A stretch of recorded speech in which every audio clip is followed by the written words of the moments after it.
Hello and welcome to మన Crick news. నారాయణుడు విశ్వరూపం చూపించాడు.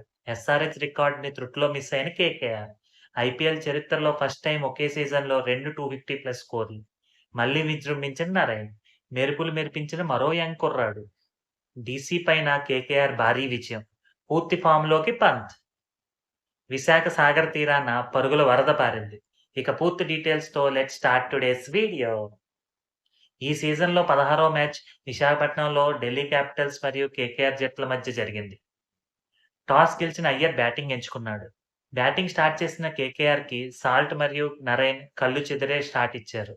ముఖ్యంగా నరైన్ అయితే లాస్ట్ మ్యాచ్‌లో ఆర్సీబీ మీద ఎక్కడ ఆపాడో అక్కడి నుంచే కంటిన్యూ చేశాడు. 4వ ఓవర్‌లో ఒక ఇంట్రెస్టింగ్ ఇన్సిడెంట్ జరిగింది. ఇషాంత్ వేసిన బాల్‌కి డీసీ కాట్ బిహైండ్ అపీల్‌కి వెళ్ళింది.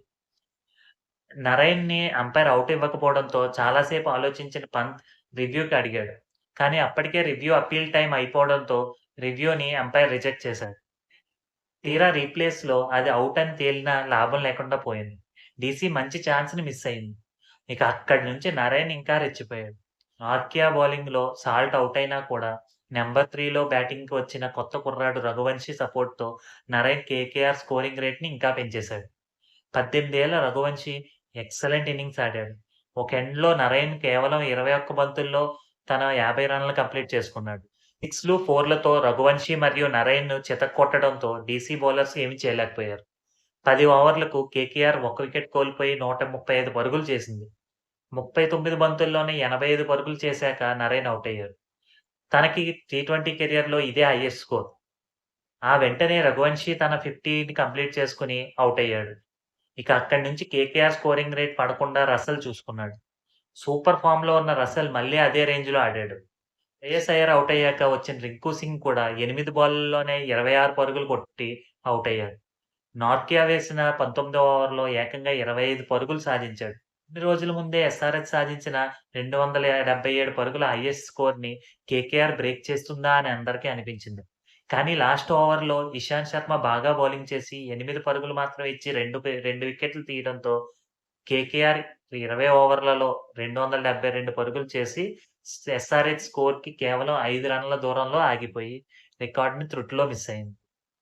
కేకేఆర్ బ్యాటర్స్ ఢిల్లీ క్యాపిటల్స్ బౌలర్స్‌పై విరుచుకుపడ్డారు. వాళ్ళకి చుక్కలు చూపించారు. ఏ బౌలర్‌ని వదలలేదు. లాస్ట్ ఓవర్‌లో రసెల్‌ని ఔట్ చేయడానికి ఇషాంత్ శర్మ వేసిన యార్కర్ బాల్ ఈ సీజన్‌కి హైలైట్.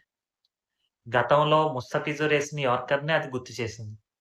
273 పరుగుల రికార్డ్ రన్ చేసి స్టార్ట్ చేసిన డీసీ బ్యాటర్స్ పవర్ ప్లేలోనే చేతులెత్తేశారు. పృథ్వీ షా మరియు అభిషేక్ పొరెల్‌ని వైభవ్ అరోరా ఔట్ చేస్తే డేంజరస్‌గా కనిపిస్తున్న తమ టీమ్‌మేట్స్ మిచెల్ మార్ష్ మరియు వార్నర్‌ని స్టార్క్ ఔట్ చేశాడు. ఇప్పుడు వచ్చిన రిషబ్ పంత్ తన ఫస్ట్ బాల్‌కే 6 కొట్టి ఇన్నింగ్స్‌ని స్టార్ట్ చేశాడు. కానీ ఏదైనా 6 ఓవర్లు పూర్తయ్యేసరికి 4 వికెట్లకి 54 పరుగులు మాత్రమే చేయడంతో డీసీ ఈ మ్యాచ్‌లో విజయావకాశాలు పూర్తిగా కోల్పోయింది. స్టబ్స్ మరియు పంత్ కాసేపు తమ హిట్టింగ్ పవర్‌ని చూపించారు. ఢిల్లీకి ఈ మ్యాచ్‌లో ఏవైనా పాజిటివ్‌లున్నాయంటే అది వీరిద్దరి ఫార్మ్. పంత్ ఇదివరకటి పంత్‌ని గుర్తు చేశాడు. 23 బాల్‌ల్లోనే 50 రన్స్ కొట్టాడు. వెంకటేష్ అయ్యర్ వేసిన ఓవర్‌లో ఏకంగా 28 పరుగులు చేసి తన రిటర్న్‌ని ఘనంగా చాటాడు. గత 3 ఇన్నింగ్స్‌ల నుంచి మ్యాచ్‌కి తన మునుపటి టచ్‌ని కొంచెం కొంచెం తెచ్చుకుంటున్న పంత్ ఈరోజు ఫుల్ ఫామ్‌ని అందుకున్నాడు.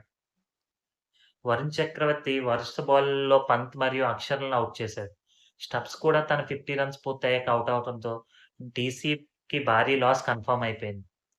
లాస్ట్ 3 వికెట్లు కూడా చకచకా పడిపోవడంతో డీసీ 17.2 ఓవర్లలో 166 పరుగులకు ఆలౌట్ అయింది. దాంతో కేకేఆర్ 106 పరుగుల భారీ తేడాతో డీసీ మీద విజయం సాధించింది. తన బ్లిస్టరింగ్ ఇన్నింగ్స్‌తో ఫస్ట్ ఇన్నింగ్స్‌లోనే విజయాన్ని దాదాపు ఖాయం చేసిన నరైన్‌కు player of the match award లభించింది. ఈ విజయంతో కేకేఆర్ రన్ రేట్ అమాంతం పెరిగిపోయి పాయింట్స్ టేబుల్‌లో ఫస్ట్ ప్లేస్‌లోకి చేరుకుంటే, డీసీ మాత్రం 9థ్ ప్లేస్‌కి పడిపోయింది. Gujarat Titans versus Punjab Kings match అనాలిసిస్‌తో మళ్ళీ కలుద్దాం. మా ఎఫర్ట్స్ మీకు నచ్చినట్లయితే లైక్ చేయండి, షేర్ చేయండి, ఛానెల్‌ని సబ్స్క్రైబ్ చేయండి.